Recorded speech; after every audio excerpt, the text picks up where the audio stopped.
Ya, begini cara berpikir kaum liberal. Dia memelintirkan kaidah-kaidah Islam dengan nafsu dan syahwat mereka hanya demi dunia. Bukan muslim kalau zalim, betul? Apa arti muslim? Al-muslimu man salim al-muslimuna min lisanihi wa yadihi. Seseorang dikatakan muslim kalau muslim yang lain ataupun manusia yang lain selamat dari bahaya lisan dan tangannya. Nah, kalau zalim bukan muslim namanya. Jadi dia memelintirkan arti kata-kata enaknya aja. Mereka yang membantai, kita yang disalahkan, betul? Nah, itulah mereka. Karena mata mereka sudah tidak bisa membedakan hak dan batil. Telinga mereka sudah tersimbat dengan dunia. Hati mereka penuh dengan syahwat dunia. Maka bagaimana mungkin mereka bisa mengenal agama yang sesungguhnya?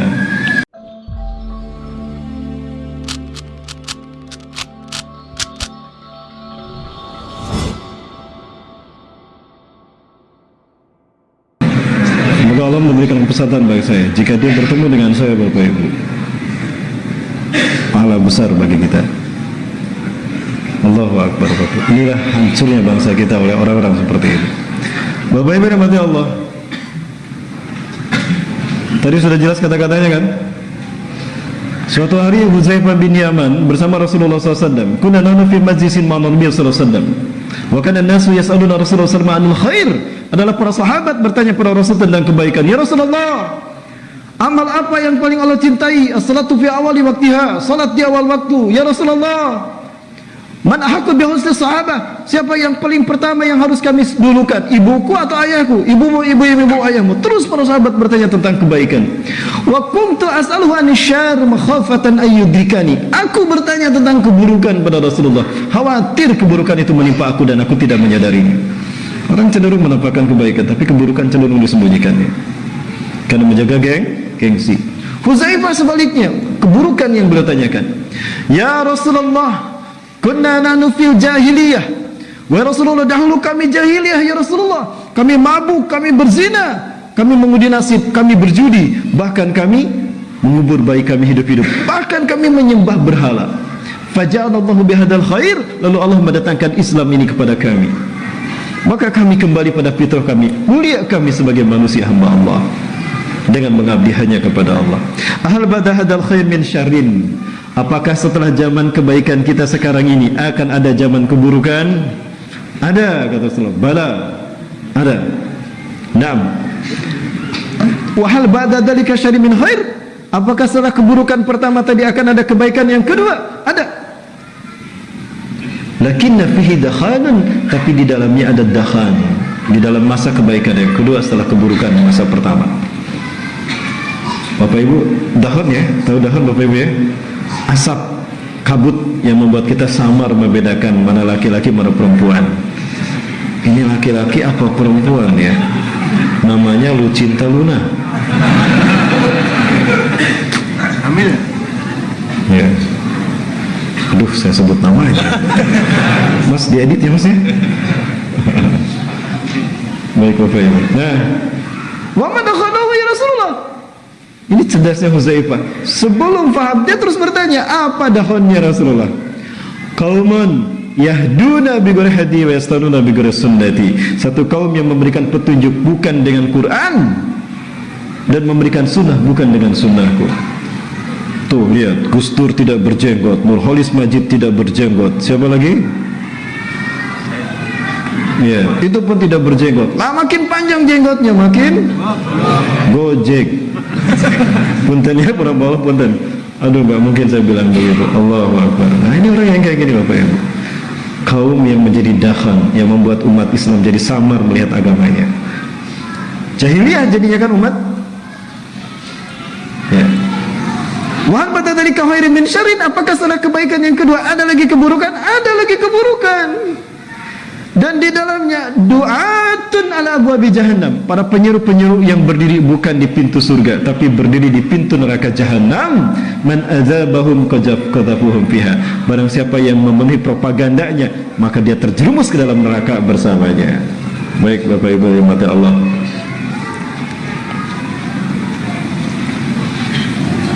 Bapak Ibu rahmati Allah.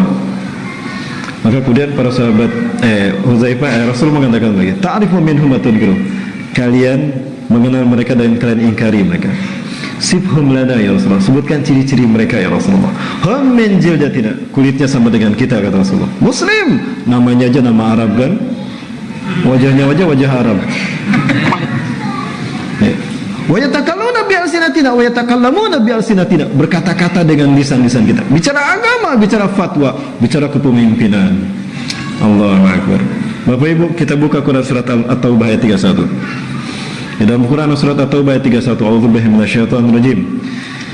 Ittakhadhu ahbarahum wa ruhbanahum arbaban min dunillah wal masih Isa ibn Maryam rasulullah.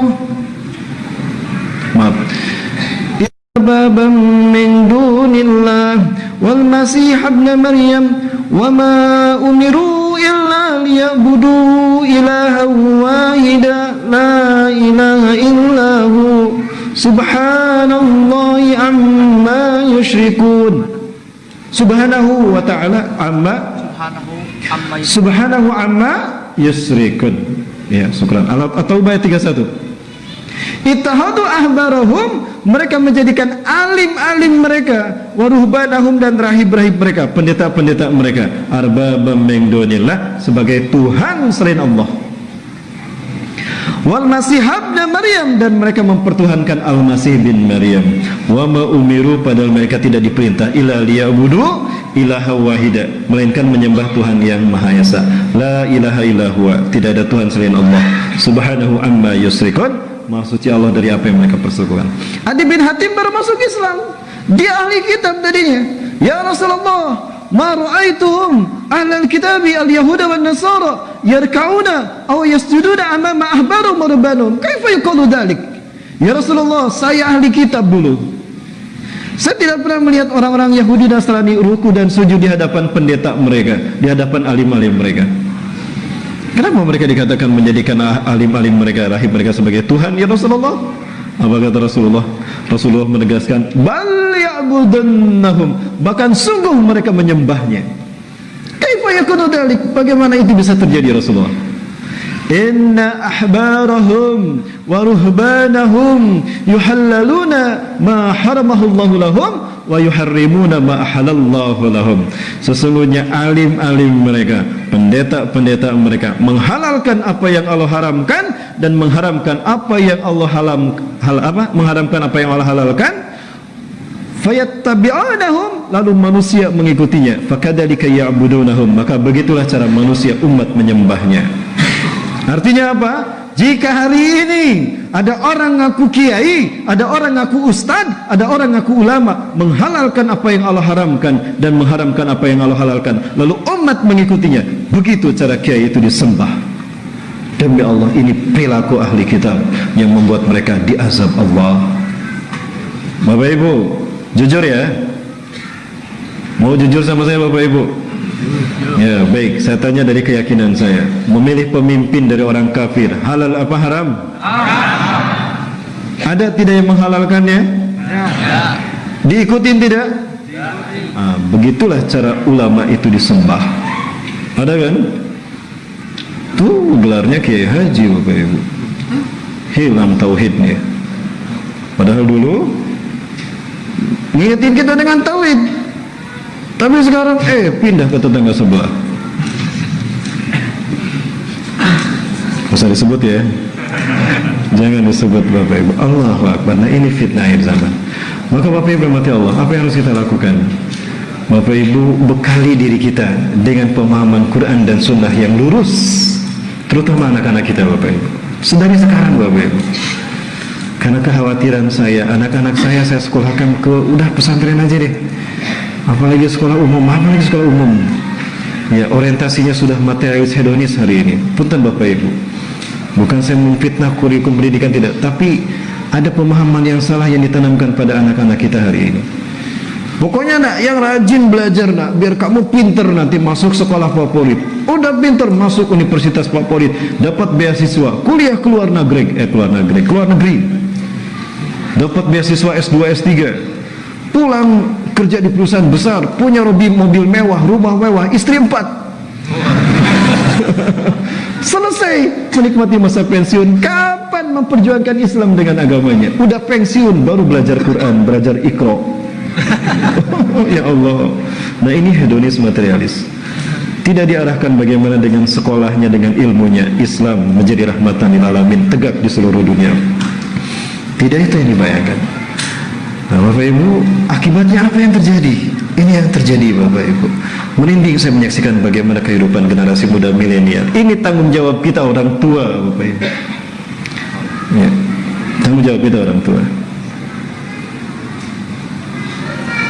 Anak-anak kita hari ini ditanya rukun iman, rukun Islam nggak ngerti. Padahal dia Muslim, Bapak Ibu. Miris. Bagaimana mereka bisa membedakan hak dan batil, Bapak Ibu? Saya tidak bermaksud menyampaikan sesuatu yang buruk dari tentang mereka, tidak. Ini tanggung jawab kita sebagai orang tua dan tanggung jawab kita sebagai para pendidik untuk mempersiapkan generasi yang siap bertahan dalam gelombang fitnah akhir zaman. Ada 5. Iman kepada Allah, iman kepada rukun Islam. Rukun Islam ada berapa? Ada 5, tapi nggak ngerti rukun Islamnya apa. Ya, lucu lagi Bapak Ibu. Ini anak-anak kita ini hari ini. iya Allah Islam. Tunggu. Ada berapa? Rukun Islam ada berapa? Ada berapa dulu? Ada berapa rukun Islam? Ada 5. Ya, terus betul. Yang pertama zakat. Jaga dunia. Kamu tahu nggak? Tahu nggak siapa dengannya? Iman kepada Rasul. Itu ada 5. Berapa? Apa aja? Iman kepada Allah. Iya. Iman kepada Rasul. Iman kepada malaikat.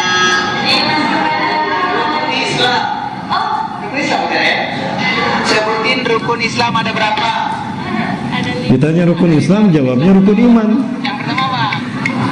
Ibu-ibu, hendaklah kita khawatir ketika kita meninggalkan anak cucu kita yang lemah akidahnya, lemah pemahamannya. Bagaimana akan menegakkan Islam? Tidak kenal dengan Islamnya sendiri. Ini musibah bagi kita sebagai orang tua, musibah bagi kita sebagai kalangan pendidik, terutama pendidik agama. Anak-anak kita tidak tahu rukun Islam dan rukun imannya. Lalu bagaimana mereka akan mengamalkan iman dan Islam? Yang terjadi ini kehancuran menimpa mereka. Arus infiltrasi barat, pergaulan barat yang hedonis materialis deras mengalir pada umat Islam, dan umat Islam generasi muda milenial menelan bulat-bulat tanpa daya saring iman dan Islam. Bagaimana mereka menyaringnya? Lalu mereka tidak punya alat menyaringnya. Iman Islam mereka tidak ditarbiyah, tidak terbentuk. Yang terjadi mereka menjadi korban infiltrasi budaya barat. Fisiknya bersama kita, jiwanya ada dalam genggaman mereka. Boleh saya perlihatkan faktanya Bapak Ibu? Boleh. Ini nasib yang terjadi, inilah pada akhirnya. Dan inilah akhir zaman. Bapak Ibu, jadi penting sekali bagi kita untuk mentarbiyah keluarga kita, terutama putra putri kita. Waktunya masih banyak ya Bapak Ibu? Ini kajian terakhir saya di Yogyakarta. Besok saya pulang Bapak Ibu ke Bandung insya Allah.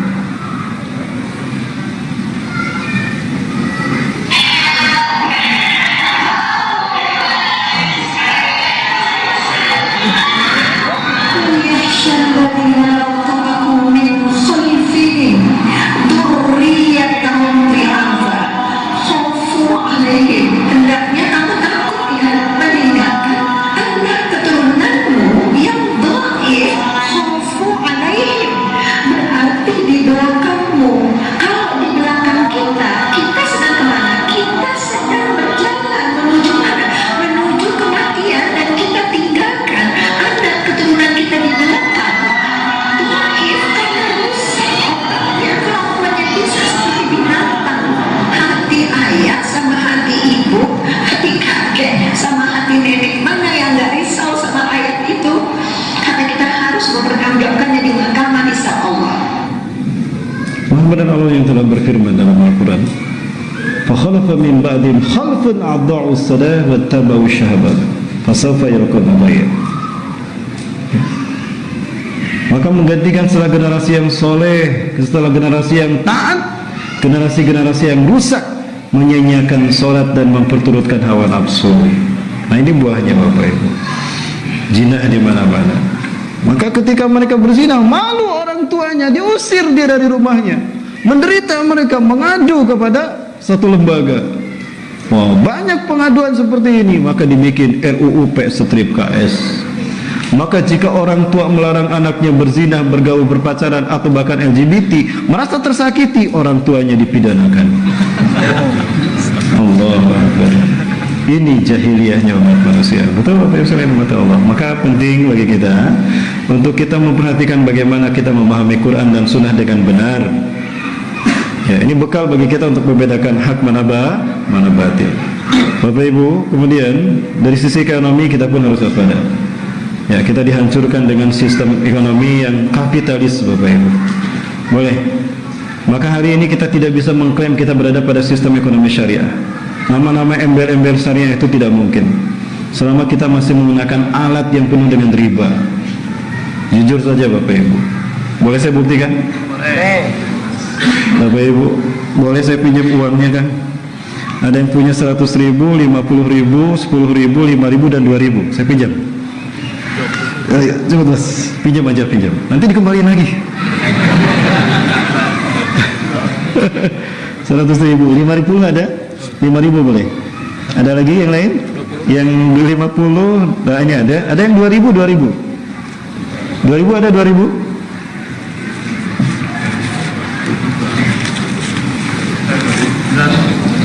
Pinjam yang 2.000. Baik, terima kasih banyak. Semoga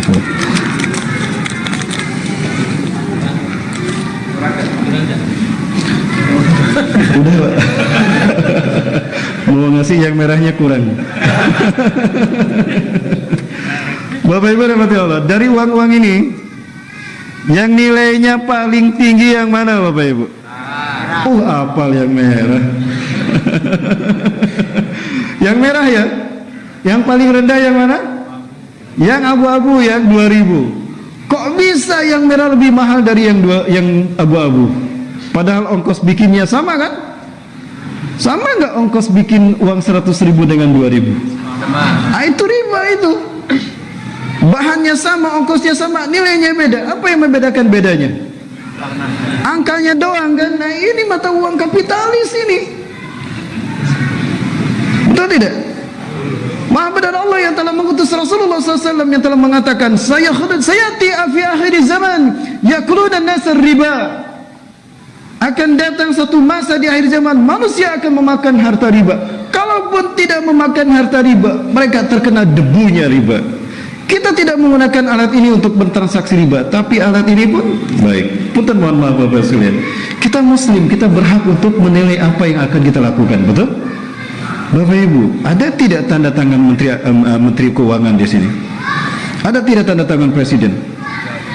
Yang ada deputi Bank Indonesia. Artinya ini tidak dibuat oleh pemerintah, ini dibuat oleh Bank BI. Mereka punya kekuasaan dan tanggung jawab kepada Bank Dunia, bukan pada pemerintah. Betul? Pemerintah hanya membuat RAPBN dalam sidang legislatif, sidang pleno. Maka keluarlah RAPBN. Angka RAPBN diserahkan pada Bank BI. Bank BI mencetak uangnya dalam sejumlah RAPBN, diberikanlah pada pemerintah kita, disebar melalui departemen, lalu sampailah ke kita. Betul? Pemerintah berarti mengembalikannya cash apa ngutang? Ngutang kan selama 5 tahun ya, satu periode, berarti ada bunganya tidak per lembar. Ah itu dia Bu, ketika kita menyimpan Bapak Ibu uang ini di dompet kita, artinya kita siap dengan membayar bunganya kan per lembar. Betul? Apa itu bukan riba? Nah itulah debu ribanya. Baik Bapak Ibu rahmati Allah, dulu waktu saya SD 30 tahun yang lalu lah, dengan uang 2.000 kebeli baju lebaran. Betul? 30 tahun yang lalu kebeli baju lebaran, 35 tahun yang lalu kebeli baju lebaran, kebeli sendal lebaran. Sekarang 2.000 kebeli apa? Parkir, cilok. Cilok berapa butir Mas? 2.000 ya? Allah Akbar. Ini inflasi Bapak Ibu ya. Belum 1 abad inflasi sudah terjadi. Rasulullah SAW memerintahkan Ali bin Abi Thalib membeli kambing 1 dinar. Li, beli kambing, Li. Kau beli itu kambing. Ali ini paling pintar beli kambing. Di tengah jalan berpapasan dengan sahabat yang lain. Ya, berpapasan dengan sahabat yang lain. Weh, Li, beli kambing ya? Wah, pintar kamu beli kambing. Li, saya beli. Jangan, ini punya Rasulullah. Aku beli 2 dinar. Kamu beli 1 dinar kan? Iya. Saya beli 2 dinar. Kamu bisa beli lagi 2 dinar. 2 kambing. Kamu ridho? Ridho dong. Karena aku butuh kambing yang bagus. Kebetulan kamu yang qadarullah nih, kamu yang membelikan ya. Baik, Li. Nah, ini dijual tuh 2 dinar. Balik lagi Ali bin Abi Thalib. Pulang-pulang bawa 2 kambing. Kaget Rasulullah. Loh, kok Li kambingnya 2? Kan cuma 1 dinar yang aku berikan. Nah, ceritakan tadi ada sahabat yang membeli 2 dinar. Alhamdulillah. Berkah, Li. Sini. Yuk kita makan sama-sama. 14 abad yang lalu kambing 1 dinar 2,5 juta. Hari ini kambing berapa? Kebeli tidak 1 dinar, kebeli 2,5 juta kan? 14 abad tidak berubah. Lah ini 30 tahun.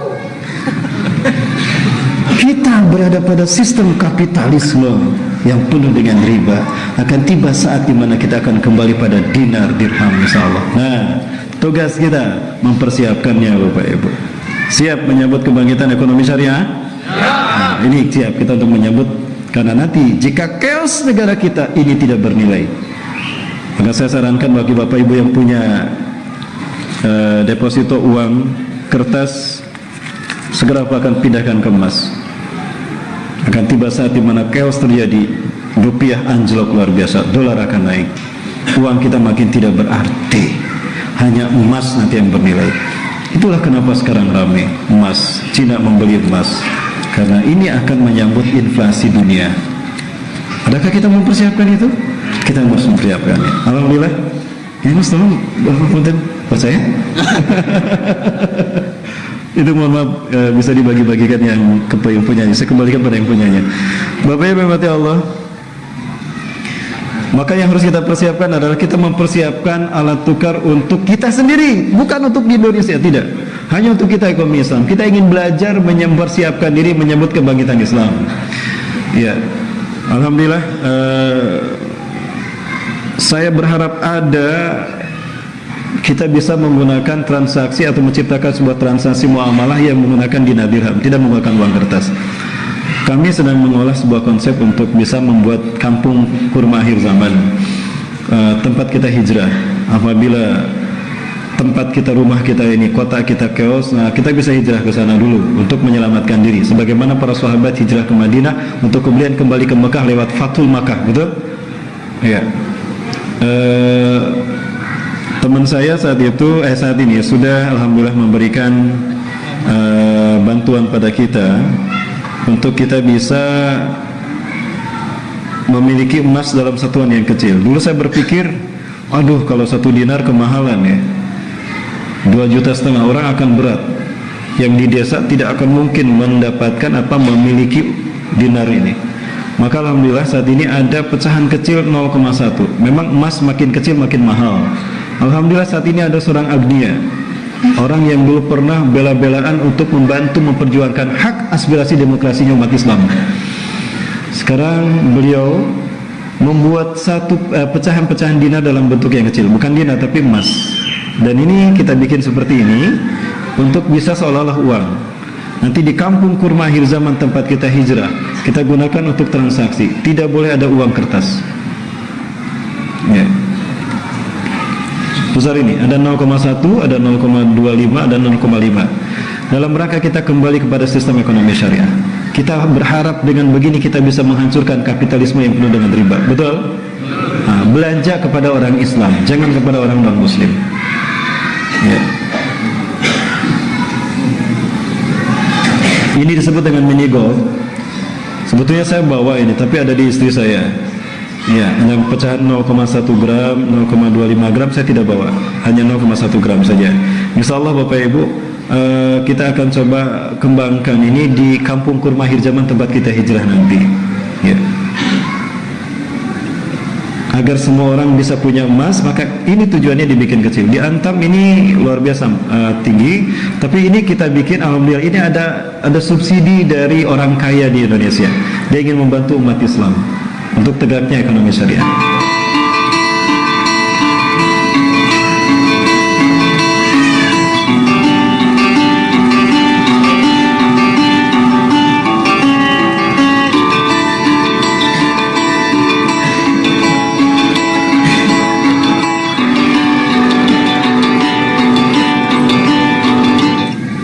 Ya, mini gold, emas dalam jumlah yang betul kecil. Nah ini orangnya. Apa namanya kemarin? Mohon maaf saya tidak tayangkan. Tolong di skip nanti mas ya. Kita rahasia yang soal. Kemudian Bapak Ibu rahmati Allah, konsep rumah kita nanti adalah konsep rumah tahan gempa. Karena nanti akan banyak gempa Bapak Ibu. Saya khawatir 2019 ini ada 2.500 gempa yang akan menimpa Indonesia. Dan skalanya bisa tinggi. Kemarin Ambon 6,8 ya. Saya khawatir nanti bisa 15 skala Richter. Nah, maka kita perlu menciptakan satu perkampungan di mana rumah kita nanti itu tahan gempa. Alhamdulillah 2 bulan yang lalu saya ke Jakarta, ke beberapa daerah, dan alhamdulillah sudah bertemu dengan pakarnya. Insya Allah ini kita akan coba bangun nanti di Kampung Kurma Akhir Zaman. Ya, di mana rumah ini sudah diperlihatkan dan sudah dibangun 100 unit di Lombok. Uji cobanya, ini pakarnya dari ITB, tahan gempa, dan rumah ini bisa dipindahkan dan dia minimalis tapi mantap insya Allah. Ini akan coba nanti kita bangun di proyek Persatuan Kampung Kurma Akhir Zaman. Kalau konsepnya bisa diterima, kita kembangkan di seluruh Indonesia insya Allah. Ya, yang penting rakyat menengah ke bawah bisa terjangkau. Ya, dulu saya menghitung di Garut, kami sudah survei, jaraknya 2 km ke laut, dan jarak tempuhnya tidak terlalu jauh dari kota. Jadi ketika Wamena misalnya chaos seperti sekarang, nah kita bisa melarikan keluarga kita ke sana. Tidak bingung untuk menyelamatkan mereka. Kita simpan keluarga di sana, kita kembali untuk jihad fisabilillah. Ini jihad kita. Nah ini cara kita menyambut kebangkitan Islam akhir zaman. Selain kita mentarbiyah keluarga, nanti kita tarbiyah di sana. Kita ciptakan para penghafal Quran, kita ciptakan para ekonom, kita ciptakan para ahli hukum, segala macamnya, dan kita ciptakan calon pemimpin kita di sana. Nah, maka kita butuh untuk hijrah. Ini mewujudkan apa yang disebutkan Rasulullah SAW. Satakuna hijratun ba'da hijratin. Akan terjadi hijrah sesudah hijrah di akhir zaman. Tapi hijrah yang tidak sifatnya wajib. Kalau yang wajib tidak ada lagi setelah hijrah ke Madinah. Ya. Wa inna min hiyari ahlil ardi yawma idzin alladziina yuhajiruna ila bidai hijrati Ibrahim. Sebaik-baik manusia di muka bumi adalah mereka yang hijrah ke bumi hijrahnya Ibrahim, Syam. Sebelum kita hijrah ke Syam, kita berlatih dulu hijrah ke sana. Dan apa fungsinya Ustaz? Kenapa kita harus hijrah? Sebentar lagi kita akan mengalami 3 tahun kemarau panjang tadi. Alhamdulillah, Nabi Yusuf 7 tahun, kita cuma 3 tahun. Nah, insya Allah nanti akan ada 3 tanaman yang akan kita tanam untuk mempertahankan survive agar kita tetap bisa hidup. Dengan izin Allah tentunya. Maksudnya bertahan survive ketika bencana kemarau itu terjadi. Kita harus bersiap-siap Bapak Ibu. Nabi Yusuf aja bersiap-siap kan? Nah, apa yang akan kita tanam nanti? 3 komoditas unggulan selain daripada yang lain. Yang pertama tin, kedua kurma, dan ketiga zaitun. Tin, Bapak Ibu ternyata luar biasa. Allahu Akbar. Subhanallah. Para astronot di ruang angkasa, mereka tidak makan nasi berbulan-bulan, bertahun-tahun kan? Sampai 2 tahun mereka di ruang angkasa, cuma minum saja dan mereka tidak makan, betul? Nggak ada gudeg Pak di sana Pak, nggak ada pecel lele. Mereka cuma mengkonsumsi kapsul, tapi bisa bertahan, tidak makan. Pertanyaannya, itu pil isinya apa? Ternyata pil itu isinya ekstrak buah tin. Allah yang menyediakan untuk kita, mereka yang memanfaatkan. Nah, buah tin ini nanti kita akan olah juga agar nanti selama 3 tahun kita bisa bertahan bismillah dengan izin Allah. Kita buat seperti itu. Pakarnya sudah ada Bapak Ibu. Saya sudah bertemu dengan tokohnya. Ini sudah kami panen. Alhamdulillah kita uji coba di Bandung. Ini sudah tumbuh, sudah 2 kali panen. Alhamdulillah sudah diekspor ke Turki Pak. Turki membutuhkan sekarang. Tuh, ini bisa jadi maisha buat kita sekarang. Bapak Ibu yang membutuhkan, nanti kami bisa datangkan. Nanti kita bisa ada pelatihan untuk menanam buah tin. Bagaimana cara pelatihannya? Insya Allah kami sudah panen di Kabupaten Bandung. Ini buah tinnya Bapak Ibu. Tujuannya untuk itu. Jadi ketika 3 tahun kemarau panjang itu terjadi, kita survive dengan ekstrak buah tin. Ini karunia dari Allah yang harus kita syukuri. Metik dulu buah tin ya. Oke, kita metik dulu buah tin. Nah, seperti ini. Nah, ini tokohnya insya Allah, nanti beliau akan kita undang juga. Alhamdulillah saya sudah bertemu beberapa kali dengan beliau. Kemudian begitu pula dengan buah zaitun, ini juga akan kita tanam. Alhamdulillah di Kabupaten Bandung, di wilayah Bandung Timur sudah ada dan sudah berhasil untuk dipanen buah zaitun. Ada seorang ustadz di sebuah madrasah, ini sudah menanam di madrasahnya. Alhamdulillah. Kemudian yang ketiga, kurma. Untuk menciptakan sistem imun Artinya nanti mungkin akan disebarkan melalui senjata biologis, virus-virus dan bakteri. Nah, ini untuk sistem imun kita. Dan untuk melakukan autodetoksifikasi di tubuh kita. Kita sudah meneliti ini dengan pakar-pakar medis, alhamdulillah. Dan tokohnya sudah ada yang bisa menanam ini. Alhamdulillah beliau sudah menanam berbagai macam jenis kurma. 98% sudah berbuah. Yang 2% lagi belum berbuah karena belum panen, belum berbuah, belum berhasil maksudnya. Nah, insya Allah ini akan kita coba nanti tanam di kampung kurma akhir zaman. Selebihnya ya padi, ya sayur-sayuran seperti itu. Yang penting ini komoditas unggulan kita untuk mempertahankan itu. Setelah nanti kita mempersiapkan para penghafal Quran, ya.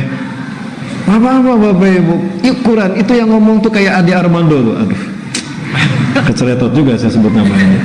Itu orang yang nggak paham Bapak Ibu. Dia kira sains dan teknologi tidak lahir dari Al-Quran. Sains dan teknologi lahir dari siapa? Dari Al-Quran. Iya. Nah, ini orang-orang yang kayak gini Bapak Ibu yang menjadi penyakit bagi bangsa kita.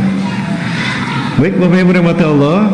Nah, semua ini kita lakukan sebagai persiapan bagi diri kita dan keluarga kita untuk menyambut akhir zaman. Harus ada yang kita lakukan. Setidaknya kita sudah berniat untuk melakukan perbaikan. Bapak Ibu rahmati Allah, semua ini kita tujukan untuk menyambut kebangkitan Islam yang tidak lama lagi insyaallah. Betul kah Islam tidak lama lagi? Baik. Kita baca sama-sama, kita hitung sama-sama ya Bapak Ibu ya. Mau kita hitung sama-sama? Baik, ikuti Bapak Ibu sekalian. An Abi Hurairah, dari Abi Hurairah radhiyallahu an, semoga Allah meridhoinya. Qala, ia berkata, qala, telah bersabda Rasulullah sallallahu alaihi wasallam, inna Allah, sesungguhnya Allah, yab'atsu, akan mengutus min hadhil ummati, dari umatku ini, ala ra'si, setiap kelipatan, kulli mi'atis sanah, 100 tahun sekali, man, seseorang, yujaddidu, yang akan memperbaiki dinaha, agamanya. Rawahu, hadis ini diriwayatkan Abu Dawud, wa yuballighu, dan hadis ini disampaikan Ustaz Rahmat Baikuni. Pengen disebut, jangan Abu Dawud aja tuh yang disebut ya. Bapak Ibu, sepeninggal Rasulullah wafat 100 tahun sekali akan muncul mujadid yang tugasnya satu, memimpin dunia. Kedua, membersihkan Islam dari paham sesat. Islam akan dibersihkan dari Syiah, Ahmadiyah, Qas dan sebagainya. Yang ketiga, akan menebar kedamaian dan ketentraman seluruh dunia. Lam yal arda adlan wa qistan kama muliat zulman wa jawran. Akan memenuhi dunia ini dengan keadilan, kesejahteraan sebagaimana sebelumnya penuh dengan pembantaian, kezaliman dan sebagainya. 100 tahun satu kali. Abad kejadian Islam sebelum kita siapa? Turki Utsmani. Turki berakhir di tahun 1924 secara de facto. Andaikan, ini andaikan, bukan cocok logi ya. Andaikan, kan boleh menghitung-hitungnya, memperkirakan, memprediksi. Andaikan memang Turki ini adalah abad kejadian Islam sebelum kita, dan jika benar angka 1924 itu adalah angka kejadian Islam sebelum kita, berarti Islam jaya berikutnya tahun berapa? 2024. Berapa tahun lagi? 5 tahun lagi, 1 periode lagi. Islam akan zahir. Makanya mereka ketakutan. 1 periode lagi Islam zahir. Dan jika Islam memang zahir, kira-kira negara mana yang akan Allah pilih untuk memimpin kebangkitan Islam? Yang mana? Singapura?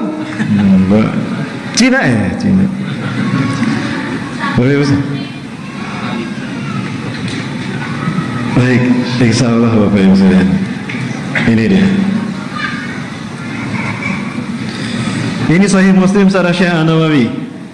Rasulullah SAW bersabda dari Thauban hadasah, Thauban bercerita annahu sami'a Rasulullah SAW yaqul, Thauban mendengar Rasulullah SAW bersabda, Inna rabbi zawaliyal arda, sesungguhnya Tuhanku melipatkan bumi ini untukku. Bumi yang bulat dibikin datar. Hatta ra'aitu masyariqah wa maghriba, sehingga aku menyaksikan melihat timur hingga ke baratnya dunia. Wa atani al-kanzaini, dan Allah memberikan padaku dua pusaka, al-ahmar wal abyad, pusaka merah dan pusaka putih. Wa anna ummati, dan sungguh umatku, saya belum mulkuha ma zawaliya minha, akan sampai kekayaannya dari timur hingga ke barat dunia. Rasulullah SAW menyebutkan di akhir ke barat dunia setelah menyebutkan merah dan putih. Ada ulama memang yang mengatakan saya cocok lagi, tidak. Kalau tidak begini kita memberikan semangat, maksudnya jangan sampai melempem. Siapapun boleh untuk bisa ya memahami kekondisian kita hari ini. Bapak Ibu, saya memang tidak memaksudkan merah putih yang disebutkan Rasulullah ini Indonesia. Cuma saya ingin memberikan semangat, dan jangan lupa, ini beberapa ulama yang saya temui Bapak Ibu Timur Tengah. Ketika selesai sholat di Masjid Qibli di areal komplek alun-alun Masjidil Aqsa Al-Quds, saya bertemu dengan Syekh Ali Yaqub Al-Abasi. Beliau, Allahu yahfaz, hafizahullah, dan Allah menjaga beliau. Beliau adalah ketua Rabitah Ulama Palestina. Beliau ketua MUI-nya Palestina. Saya tanya pendapat beliau tentang hadis ini. Kaifa ra'yukum ya Syekh an hadal hadis? Ahuna ma alaqah bainal Indonesia wa hadal hadis? Liana liwana al-ahmar wal abyad. Apakah ada kaitan hadis merah putih ini dengan Indonesia? Bendera kami merah putih, Syekh. Berikutnya, setelah sholat asar kami diundang audiensi oleh Imam Masjidil Aqsa, salah satu Imam Masjidil Aqsa, Abu Yusuf, Syekh Yusuf Abu Sunainah, di pesantren di mana dulu didirikan oleh Abu Darda di Palestina ini. Kemudian kepada Dr. Abu Bakar Al-Wawidah yang 2016 memimpin sholat tarawih di Jogokarian. Tiga-tiganya ini mengomentari hadis tadi. Apa jawaban mereka? Hampir sama. Intinya begini: ala kulli biladil muslimin alladzina yaqbaluna al-islam dinahum antum ya Indonesia lam yakhtarakumullah liqiyami hadzal din. Dari semua negara yang menerima Islam sebagai agamanya, kalian Indonesia yang belum Allah pilih untuk memimpin kebangkitan Islam. Allahu Akbar. Allahu Akbar. Siapkan insyaallah para muslimin. Siapkan diri kita, dekatkan diri kita kepada Allah, amalkan Quran Sunnah biar kita layak untuk dipimpin, dipilih untuk memimpin kebangkitan Islam. Siap menyambut kebangkitan Islam? Siap untuk memimpin kebangkitan dunia? Berarti siap untuk berkorban kepada Allah apapun yang kita miliki. Betul? Bapak Ibu dirahmati Allah. Baik, saya closing ini Bapak Ibu ya. Udah jam 9 ini. Bapak Ibu dirahmati Allah. Kalaulah kehidupan kita ini merupakan sebuah kompetisi atau pertandingan, kira-kira yang ditunggu-tunggu babak penyisihan, babak semifinal, apa babak final? Babak final. Kenapa babak final yang ditunggu-tunggu? Karena di babak final ditentukan siapa pemenang dan siapa yang kalah, betul? Bapak Ibu, kalau babak final itu adalah babak penentuan siapa pemenang dan siapa yang kalah, apakah yang dimainkan pemain cadangan apa pemain terbaik? Pemain terbaik. Hari ini pertarungan hak dan batil ada pada babak final, betul? Berarti pemainnya pemain terbaik. Lah, sekarang ini diamanahkan oleh Allah di pundak kita.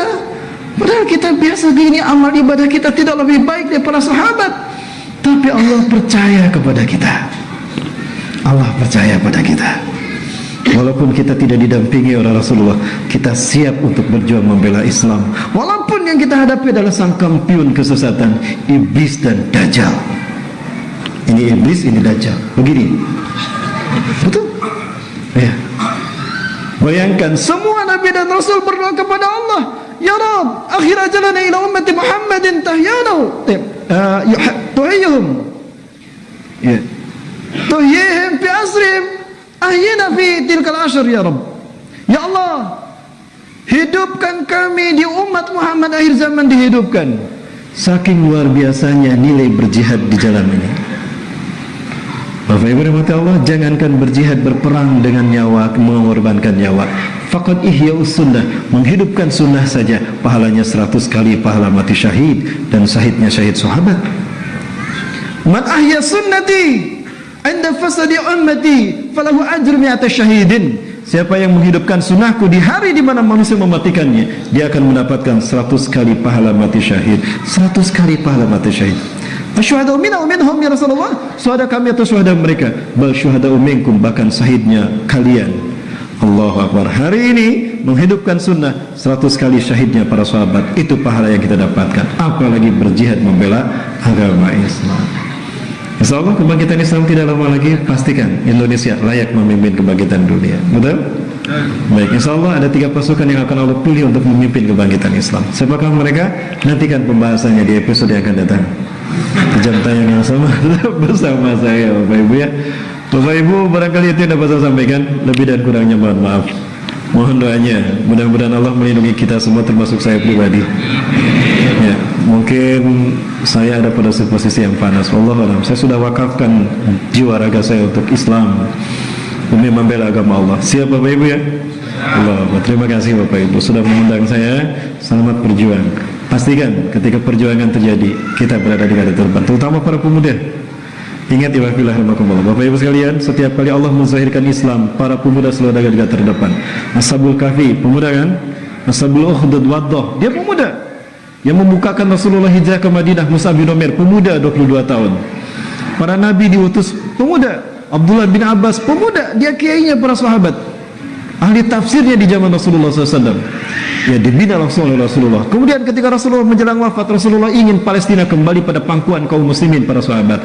Maka Rasul kirimkan pasukan terbaik. Ada Khalid bin Walid, ada Sa'ad bin Mu'az, ada Sa'ad bin Abi Waqqas. Tapi yang menjadi pemimpin remaja usia 17 tahun, Usamah bin Zaid. Itu isyarat kebangkitan Islam nanti, pemuda yang di garda terdepan. Lihat kemarin yang menggemparkan istana negara, pemuda bukan? Nah, itu isyarat. Ya kan gempar, masa gak gempar? Hebat gempar, Masya Allah. Bapak Ibu, barangkali itu dulu. Terima kasih atas undangannya. Sebelum ditutup, barangkali ada yang mau disampaikan atau bagaimana Pak Bowo? Ada tanya jawab. Waktu saya kembalikan pada Amir Majelis. Ini Pak Bowo saya sahkan menjadi MC akhir zaman.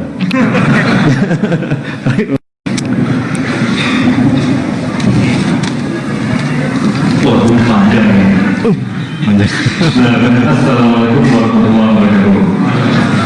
Ada beberapa pertanyaan yang saya penasaran dan mengikuti kajian Ustaz 2 tahun lalu. Setiap kajian saya menuliskan ini, semoga sekarang bisa tersampaikan akhir. Yang pertama, fitnah terbesar Dajjal akan mudah untuk perempuan. Itu sebabnya wanita adalah kaum terbanyak pengikut laknatullah alaih. Bagaimana cara kami melindungi diri dari fitnah itu ketika Dajjal dan pasukannya datang? Sedangkan kita harus hijrah ke Syam tanpa ada tempat tinggal. Terlebih jika suami, ayah, saudara laki-laki misalnya telah syahid akibat masa-masa sebelumnya. Jadi ini mungkin dari awal. Kemudian yang kedua, bagaimana cara kita hijrah tanpa elektronik ke seberang pulau Malaysia atau Sumatera? Iya Pak ya. Iya gitu ya. Ya kalau saya Ustaz, semoga bertanya sampai ke Ustaz. Amin. Ya baik. Ya, terima kasih pada ini Ahmad barangkali Pak Bowo yang tanya ya. Ahmad, terima kasih Ahmad yang sudah bertanya dan terima kasih sudah mengawati ceramah saya. Bapak Ibu rahmati Allah, memang Rasulullah SAW menyatakan bahwa pengikut Dajjal ini kebanyakan kaum wanita. Tadi dikatakan 3 tahun kemarau panjang kan. Di tahun ketiga tidak ada satu tetes pun air selama setahun turun dari hujan. Kemudian tidak ada satu pun tanaman tumbuh di muka bumi. Di tahun itulah Dajjal akan muncul. Yati qauman kasir minhum mati bisababi hadal ju'. Banyak di antara kaum tadi yang mati karena kelaparan. Ya. Kepada kaum itu Dajjal berkata, "Matahjuna bi rabbikum?" Apa yang kalian butuhkan dari Tuhan kalian? Nataju ta'aman, nataju minhu ta'aman. Kasirun minna matu bisababi hadal ju'. Haulai asdiqai, haulai ahli. Hum matu bisababi hadal ju'. Kami berharap kepada Allah, Tuhan kami akan menurunkan hidangan makanan dari langit. Banyak saudara-saudara kami mati karena kelaparan. Apa kata Dajjal? Aina Aina mat'amukum? Mana tempat makanan kalian? Dikeluarkan tuh tempat makanannya. Dajjal menggerakkan tangannya di atas makanan, di tempat makanan tadi. Tiba-tiba dalam sekejap makanan ada di tempat itu. Maka sujudlah mereka kepada Dajjal dan kebanyakan kaum wanita. Ya. Kemudian datang kepada kaum yang kekeringan. Padahal dulu negaranya, kampung halamannya hijau luar biasa. Dajjal datang pada mereka. Ya, kaifa halukum al-yaum? Bagaimana kondisi hari kalian? Kami kekeringan. Negeri kami dulu hijau, kami penuh subur luar biasa, penuh dengan karunia alam. Tapi sekarang kami kering. Apa yang kalian inginkan dari Tuhan kalian? Kami menginginkan hujan. Turun dari langit agar negeri kami kembali hijau seperti dulu.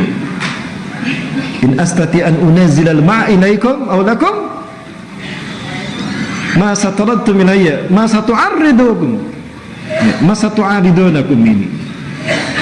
Jika aku bisa menurunkan hujan dari langit, apa yang akan kalian berikan padaku? In tastati an tunazilal ma' minas sama' nasjudu laka rabban dana. Jika aku bisa menurunkan hujan dari langit, kami sujud menjadikan kau sebagai Tuhan. Dajjal mengangkat kedua tangannya. Dia gerakan awan-awan tadi, awan hitam kemudian ada di atas kaum tadi, lalu berkata kepada awan tadi, ya sahab, anzil kula mataral indak. Hei awan, turunkan hujanmu. Maka hujan deras menimpa kaum tadi. Sujudlah mereka pada Dajjal, kebanyakan kaum wanita. Kemana laki-lakinya Ustaz, kok wanita-wanita tadi? Karena sebelumnya ada peperangan demi peperangan yang laki-lakinya banyak yang syahid. Jadi maka yang tersisa kaum wanita.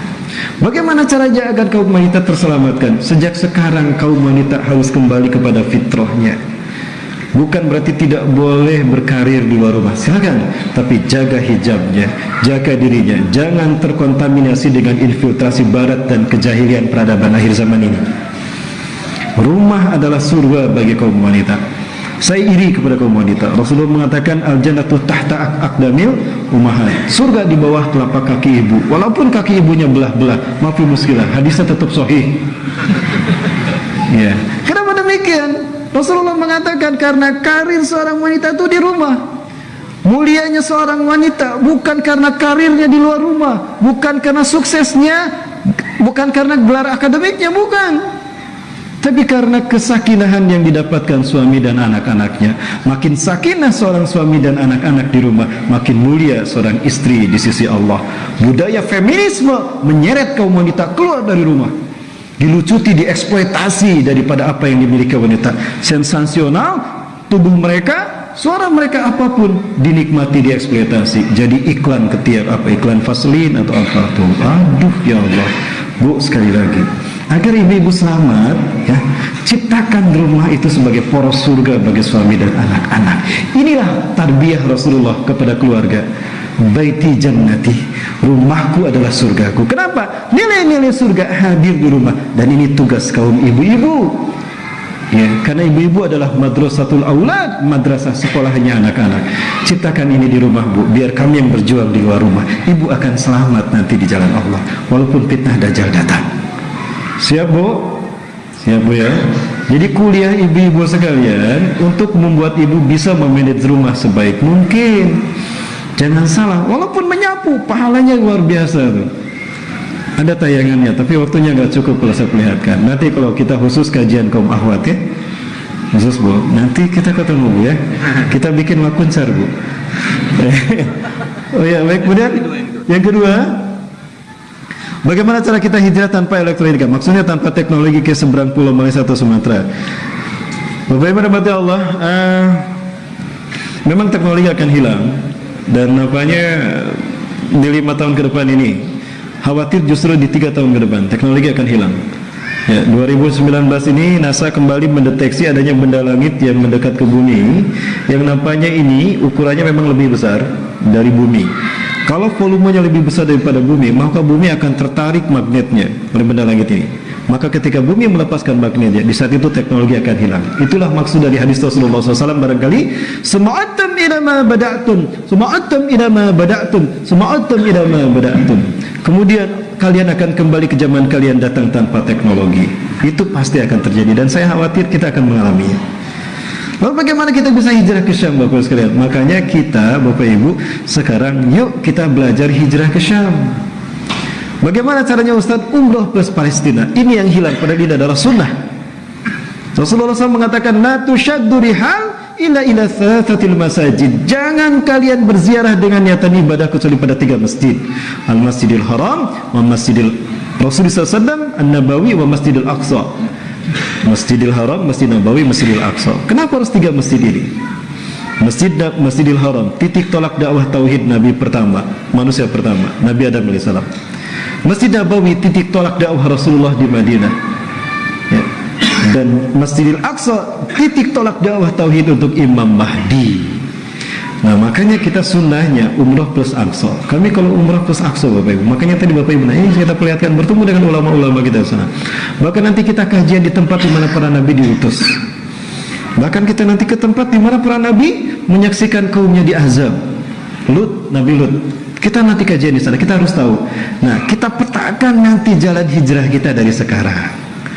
Paling tidak saya anjurkan sekali Bapak Ibu ke Masjidil Aqsa. Pernah Bapak Ibu ke Masjidil Aqsa? Yuk, saya mengajak Bapak Ibu kalau mau kita hijrah ke sana. Insyaallah kami kalau umrah selalu ke sana untuk memetakan jalan ini.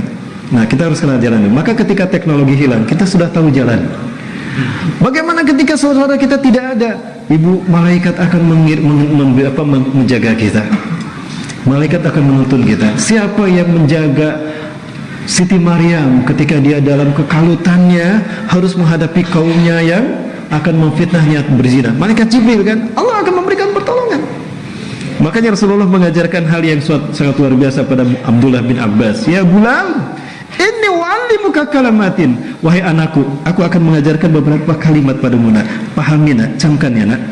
Ihfazillah yahfazuka. Jagalah Allah dalam dirimu, maka Allah akan menjagamu. Hidupkan Islam dalam hidup kita, Allah akan menjaga kita. Ihfazillah tajidhu tujahaka. Jaga Allah dalam dirimu, hidupkan syiar Allah dalam hidupmu. Allah akan jadi solusi apapun masalah hidupmu. Termasuk solusi istri, calon istri. Jangan khawatir mas. Hidupkan Allah dalam diri kita. Sunnah Rasulullah amalkan. Insya Allah jodoh ada. Ya. Mau yang mana mas? Mau Palestina, mau Suriah mas? Ada. Ikut saya yuk. Ada di Malaysia kita tampung ya insya Allah. Sebelum mas saya dulu. Kemudian apa lagi tadi? Kemudian wa'lam, ketahuilah anakku, law anna al-ummah ijtama'u ala an yanfa'uka bi syai'in lam yanfa'uka bi syai'in illa bi syai'in qad katabahu Allahu lak.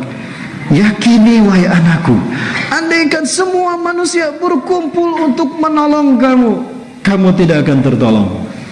Illa bi syai'in qad katabahu Allahu lak, kecuali jika memang Allah menakdirkan kamu harus tertolong.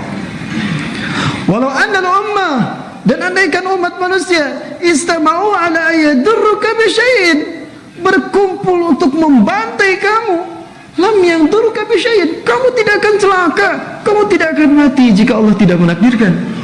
Illa bi syai'in qad katabahu Allahu 'alaik, mainkan jika Allah memang menakdirkan kamu harus celaka. Rufi'atil aqlam, diangkatlah pena, wajafati suhub, dan telah keringlah catatan takdir. Jadi kenapa kita harus takut berjuang Bapak Ibu, termasuk ibu-ibu? Jangan takut berjuang Bu. Jika kami sudah tidak ada, maka kewajiban ibu-ibu untuk menyelamatkan diri. Kami tunggu di surga nanti Bu. Loh, kan begitu ya Bapak Ibu? Gimana, siap Bu? Siap Bu ya? Atau gini saja Bu, Bu mau masuk surga tanpa hisab? Wah, gak ada yang minat Pak. Ibu-ibu mau masuk surga tanpa hisab? Yang jawab sedikit, peminatnya sedikit nih. Ibu-ibu mau masuk surga tanpa hisab? Tahu jalannya gak? Caranya mudah Bu, bersabar Bu. Ya, sabar jalan masuk surga tanpa hisab. Di padang mahsyar ada orang-orang yang selonong boy, orang lain ribuan tahun dihisab, mereka selonong boy mau masuk surga. Dicegat sama malaikat. Ida aina antum dahibun? Kemana mereka? Kalian mau kemana kalian? Ilal jannah, kami mau masuk surga. Enak aja mau masuk surga. Fima kumta, memang kalian siapa? Nahnu sabirun, kami orang-orang yang bersabar. Gampang kalian ngomong sabar, pas sobur aja belum tentu sabar. Iya, ada kan sobur bukan sabar. Kayak masuk rukun idan. hatta turidu an tadkhulu al-jannata biduni hisabin. Emang sabar kalian seperti apa mau masuk surga tanpa hisab? Apa kata mereka? Nahnu sabiruna fi taatillah. Kami bersabar dalam mentaati Allah. Dalam keadaan senang kami taat, dalam keadaan susah pun kami taat. Susah senang tidak mengurangi ketaatan kami kepada Allah. Wa nahnu sabiruna an ma'siyatillah, dan kami sadar menahan diri dari melakukan maksiat sesusah apapun hidup kami. Kami tidak mau maksiat, kami sabar. Apa kata malaikat? Idan antum kama qultum, kalau begitu benarlah kalian.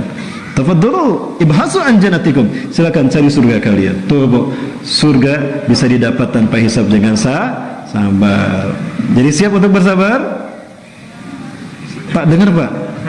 Bu siap bersabar Bu? Tuh, kalau bapaknya nikah lagi siap sabar?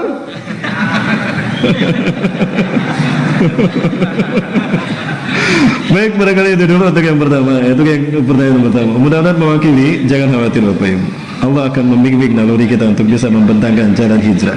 Man jahada fina lanahdiyanahum subulana. Siapa yang sungguh-sungguh di jalan kami, kami tunjukkan jalan kami. Insyaallah. Akidah. Siapa yang menuntun Siti Hajar untuk mendapatkan pertolongan Allah? Siqah billah. Allah. Tawakal kepada Allah. Baik. Masih ada Pak, mungkin satu lagi Pak. Oh, dua lagi. Oke, dua lagi apa Pak? Baik semua. Assalamualaikum Ustaz. Waalaikumsalam warahmatullahi wabarakatuh. Semoga Allah selalu melindungi dan merawati Ustaz dan keluarga kami. Bagaimana pendapat Ustaz tentang demo mahasiswa dan pelajar yang katanya ditunggangi pengusung RUU PKS? Mahasiswa berdalih ada maslahat yang diperjuangkan, yaitu RUU KUHP dibatalkan. Bagaimana para orang tua jika anaknya mengikuti demo-demo itu? Jawab ini keinginan. Baik Bapak Ibu rahmatullah, terima kasih untuk yang bertanya. Rasulullah SAW bersabda, "Idza ra'aitum munkaran falyughayyir biyadi." Falyughayyir biyadi. Apabila kalian melihat kemungkaran, rubahlah dengan tangan. Ya. Fa in lam yastati fa bilisani. Jika tidak mampu dengan tangan, dengan lisannya. Fa in lam yastati fa biqalbi. Wa laysa wara dzalika min mirarban. Biskalatir min himan. Jika tidak mampu dengan lisan, dengan hati. Ya, dengan doa, dan itu iman yang terendah. Nah, ini bukan kewajiban satu orang saja, ini kewajiban semua. Dan ini bukan hak ulama saja, tapi hak siapapun untuk mengajukan pendapat untuk meluruskan imam yang salah, pemimpin yang salah. Maka siapapun berhak untuk maju kok. Idhab ila fir'auna innahu tagha, kata Allah. Pergilah kamu pada Fir'aun, sesungguhnya dia taubat. Nabi Musa dan Nabi Harun diperintahkan. Boleh enggak yang lain ikut? Boleh ikut. Silakan ikut, asalkan dengan maslahat, dengan cara yang benar. Maksudnya tidak kita merusak tanaman, kita tidak mencaci maki pemimpin kita sekalipun mereka buruk. Sampaikan dengan baik. Yang terjadi adalah ya sebaliknya, itu yang tidak boleh kita kotori. Silakan, apapun orang menyebutnya demo, silakan, asalkan memang dengan cara yang baik. Ini yang diajarkan para ulama kita kan lewat 411, 212 kan, kita dengan cara yang baik. Nah kemudian Bapak Ibu sekalian, yang ada sekarang adalah orang-orang yang mereka berbuat tidak tapi maunya berkomentar. Saya khawatir dengan kelompok yang satu ini. Ya, khawatir mereka melakukan yashudduna an sabilillah, yasuddudan nas an sabilillah, menghalang-halangi manusia dari jalan Allah. Ya, Bapak Ibu rahmatullah. Nah, untuk mereka yang korban kemarin, saya tidak bisa menyebutkan apapun tentang mereka. Saya berharap saja semoga niat baik mereka dibalas oleh Allah. Itu saja. Innallaha la yudhi'u ajral mu'minin. Allah tidak pernah menyia-nyiakan pahala orang beriman. Bisa jadi buruk di pandangan seseorang tentang mereka, tapi di hadapan Allah mungkin saja baik. Hanya Allah yang mengetahui isi hatinya kan? Kita serahkan pada Allah. Hisabuhum 'ala Allah. Yang jelas ada kezaliman yang tidak boleh kita biarkan. Kalau kita diam saja, habis kita Bapak Ibu. Ya. Itu Bapak sekalian, kita bicara kontekstual saja, kekinian tadi. Ya, kekinian. Andai kan tidak seperti ini, tak mungkin kita demo-demo seperti tadi kan? Ya, ada cara yang maslahat yang lebih baik. Baik, bagaimana jika putranya ikut? Untuk demo yang kali ini, saya agak kaget, agak heran. Punten kepada para mahasiswa. Sekali lagi saya salut, atukan jempol pada keberanian kalian. Namun hal juga yang harus kita cerdas Bapak Ibu. Ada tokoh yang mementingkan situasi seperti ini. Ada yang mengail di air keruh. Betul? Memancing di air keruh. Dan modusnya hampir sama. Ya. Anda di tengah-tengah mereka yang berdemo, punten Bapak Ibu, ini di Bandung. Kaum LGBT ikut demo karena mereka akan dilarang nantinya. Ya, mohon maaf, yang berzina-zina itu mereka akan didemo, nanti terkena RUU P/KS. Mereka nggak bisa leluasa. Nah, mereka ikut menumpangi itu. Ada komunitas besar dunia yang membiayai ini. Ya, ada komunitas besar di dunia yang membiayai itu. Ya, kan nanti diedit ya. Silakan cari Galha. Itu dananya besar sekali. Itu yang sekarang memotori untuk bangkitnya kaum LGBT di Indonesia. Dananya besar, Bapak. Ya, pusatnya kalau tidak salah di Inggris. Ya, ada datanya Bapak Ibu, pernah saya baca. Ya, ada di sini. Jadi itu Ibu, lalu bagaimana anak-anak kita jika ini demo? Nanti demonya tunggu komando ulama. Ada saat kita menunggu giliran kita. Sekarang biarkan mahasiswa dulu. Ketika mahasiswa sudah selesai bekerja, kita lanjutkan. Betul? Kita luruskan apa yang telah kita lanjutkan dan kita arahkan kepada orientasi yang sesungguhnya ketika para mahasiswa sudah membukakan pintu buat kita. Betul? Nah, ya, bersabar. Isbiru wasabiru wawabitu wattaqullaha la'allakum turhamun. Bersabar dan ribat, waspadalah agar kalian mendapatkan rahmat, kemenangan dari Allah. Itu barangkali tunggu komando ulama. Dan intinya kita harus berjamaah. Dengan berjamaah kita kuat. Jangan berjuang sendiri-sendiri. Seperti jari Bapak Ibu. Kita berbeda-beda kan? Kita berbeda ormas, seperti jari berbeda-beda. Kita berbeda manhaj mungkin, seperti jari berbeda-beda. Kalau kita perang sendirian, hancur kita. Gak mungkin kita bisa mengalahkan orang dengan telunjuk kita. Gak mungkin ya. Telunjuk kita yang sakit. Apa dengan ibu jari atau dengan kelingking? Ini bukan ngajak berkelahi, ngajak damai. Tapi kalau kita gabungkan semua jari kita, ada yang mau nyicip sini? Begitulah kita umat Islam. Kalau kita satukan dalam satu sentra komando, kuat kita. Yadullahi ma'al jamaah. Pertolongan Allah ada pada al-jamaah.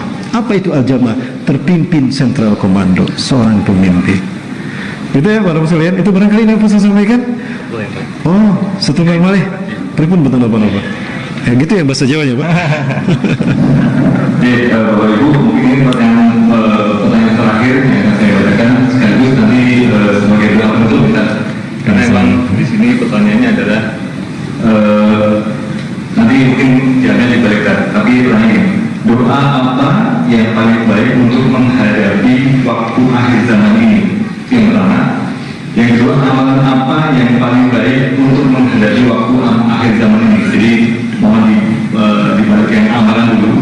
Nanti doanya mungkin sebagai doa untuk sekalian. Iya, baik Mas Rani. Bapak Ibu rahmati Allah, Allah ini maha penerima taubat dan maha mengabulkan doa. Ya, dan tidak ada dalam fikih doa yang tidak diijabah oleh Allah. Nah, doa ini ungkapkan menurut hajat kita, silakan. Tidak ada doa yang khusus. Silakan Bapak Ibu, berangkat dari kebutuhan kita, rasakan apa yang kita butuhkan, baru kita berdoa. Nah, amalan apa yang harus kita lakukan? Pertama, persiapkan bekal takwa. Karena cuma takwa yang akan bisa membuat kita bisa membedakan hak dan batil. Hanya dengan takwa kita bisa bertahan hidup nanti ketika fitnah dajjal datang. Itu kata Rasulullah SAW. Ya, takwa yang mana? Ada 3 unsurnya. Ayyuta'a fala yusa. Ini penjelasan Rasulullah. Ketika Rasul mengatakan ittaqullah haqqa tuqatih. Takwalah kamu kepada Allah dengan sebenar-benar takwa. Ini dalam hadis riwayat dari sahabat Abdullah bin Mas'ud, tapi mauquf hadisnya. Ittaqullah haqqa tuqatih. Bertakwalah kamu kepada Allah dengan sebaik-baik takwa. Ayyuta'a fala yusa. Hendaklah Allah taati semaksimal kemampuan kamu dan jangan sekali-kali kau maksiati. Sederhananya, taat itu adalah intisaru amamilillah wa sinabu nawahillah. Laksanakan apa yang Allah perintahkan, jauhi apa yang Allah larang. Maksimalkan kita di sana. Hindarkan diri dari terjebak perbuatan dosa sebaik mungkin. Karena apa? Waktu kita tinggal sebentar dan tidak akan kembali. Sekali kita kehilangan kesempatan ini, kita akan kehilangan selamanya. Yang kedua, ayyushkara fala yukfar. Syukuri Allah, jangan kau kufuri. Bagaimana caranya? Syukur isti'amalu ni'amati minallah alai ma yardallahu an. Syukur itu adalah menggunakan semua karunia Allah di jalan yang Allah ridhoi. Allah kasih kita ilmu, ilmu kita gunakan jalan Allah. Allah kasih kita harta, harta kita gunakan di jalan Allah. Allah kasih kita tenaga, kita gunakan di jalan Allah. yaitu syukur kita atas semua karunia Allah. Jika itu semua kita gunakan di luar di jalan yang tidak Allah ridhoi, kufur kita, azab akan menimpa kita. Dan yang ketiga, ayyudhkara fa yunsa, dan hendaklah kalian selalu mengingat Allah dan jangan melupakan Allah. 3 amaliyah ini benteng kita di akhir zaman. Apa tadi Bapak Ibu? Taat tidak maksiat, semaksimal mungkin lakukan ketaatan kita pada Allah. Salat lakukan di awal waktu, ya, upayakan maksiat kita tinggalkan, jauhi, hijrah dari sekarang. Kemudian gunakan semua karunia Allah berikan pada kita di jalan yang Allah, terutama harta, ya, wakafkan dia sehingga ketika kita sudah meninggal dunia harta akan terus mengalir selama manfaatnya ada. Kemudian ingat dan tidak lupa, seringkan kita berzikir pagi dan petang. Amaliyah ini insya Allah akan menuntun kita untuk mengundang datangnya pertolongan Allah sehingga tempat yang kita kunjungi selalu aman, walaupun di sekitar kita celaka tapi kita aman. Ya, kemudian yang kedua, lazimkan sayyidul istighfar. Yang ini akan menjadi pintu tercepat kita mendapatkan surga. Ya, mendapatkan surga. Barang siapa yang apa doanya? Bapak Ibu silakan doakan saja apa yang terbaik. Salah satunya tadi doa sayyidul istighfar, doa untuk diri kita dan keluarga kita. Yuk, doa sayyidul istighfar sudah hafal ya Bapak Ibu ya? Sudah hafal? Nah, itu doa sayyidul istighfar. Kemudian juga doa untuk keluarga dan saudara-saudara kita. Kemudian juga untuk anak-anak kita, ya, dan juga untuk bangsa kita. Ya. Baik. Berangkat dari keyakinan kita Allah Maha mendengar, Allah Maha melihat. Yuk kita ketuk pintu Allah. Mudah-mudahan Allah memberikan yang terbaik, menuntun kita ke jalan yang baik, menuntun kita kepada keselamatan di fitnah akhir zaman yang luar biasa ini. Dan mudah-mudahan Allah SWT memberikan sebuah perlindungan pada kita, keluarga dan orang-orang yang kita cintai, sehingga sedahsyat apapun fitnah akhir zaman kita tetap terlindungi. Dan mudah-mudahan Allah memberikan solusi untuk masalah bangsa kita, pemimpin yang siap menyelamatkan kita dari kehancuran. Amin. Amin ya rabbal alamin. Kita berdoa sama-sama. أعوذ بالله من الشيطان الرجيم بسم الله الرحمن الرحيم حمدا شاكر حمدا ناعم حمدا يوافي نعمه ويكافئ مزيده يا ربنا لك الحمد كما ينبغي لجلال وجهك الكريم وعظيم سلطانك اللهم صل على سيدنا محمد صلى الله عليه وسلم بطيب القلوب ودوائها وعافية الأبدان وشفائها ونور الأبصار وضيائها وصلى على آله وصحبه أجمعين اللهم أنت ربنا لا إله إلا أنت خلقتنا ونحن عبادك ونحن على عهدك ووعدك ما استطعنا نعوذ بك من شر ما صنعنا نبوء لك بنعمتك علينا ونبوء بذنوبنا فاغفر لنا فإنه لا يغفر الذنوب إلا أنت اللهم اهدنا ووفقنا إلى الحق وإلى صراطك المستقيم بجلالك الكريم يا أكرم الأكرمين ويا أرحم الراحمين اللهم اغفر لنا ذنوبنا ولوالدينا وارحمهم كما ربونا صغارا واغفر لإخوتنا الذين قد سبقونا بالإيمان ولا تجعل في قلوبنا غلا للذين آمنوا ربنا إنك رؤوف رحيم اللهم اعكس قلوب العلماء اللهم اعكس قلوب العلماء والزعماء والمسلمين من نومهم وغفلتهم العميق واهدهم سبيل الرشاد اللهم أعز الإسلام والمسلمين وأذل الشرك والمشركين وانصر عبادك الموحدين ودمر أعداءك أعداء الدين وقنا والمسلمين من شر مصائب الدنيا والدين اللهم أنجِ المستضعفين من المسلمين في سوريا اللهم أنجِ المستضعفين من المسلمين في فلسطين اللهم أنجِ المستضعفين في العراق وفي ويغور وفي روهينجا وفي خصوصا في بلادنا في ومنا يا رب اللهم اعكس قلوب العلماء في بابوا يا رب أن ينقذوا أصحابنا وأصدقائنا وإخواننا في ومنا يا رب اللهم لعن من يزل ويقتل إخواننا في ومنا اللهم شدد سملهم وفرق جمعهم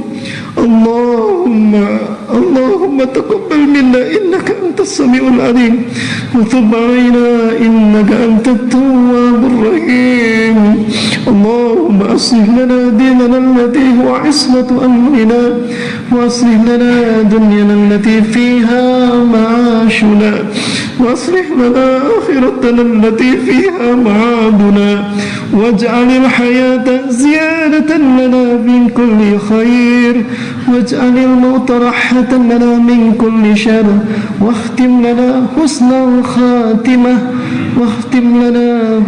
الخاتمة اللهم اجعل بلادنا هذا إندونيسيا بلدة طيبة ورب غفور اللهم اجعل بلادنا هذا إندونيسيا بلدة طيبة ورب غفور بحضور إمامنا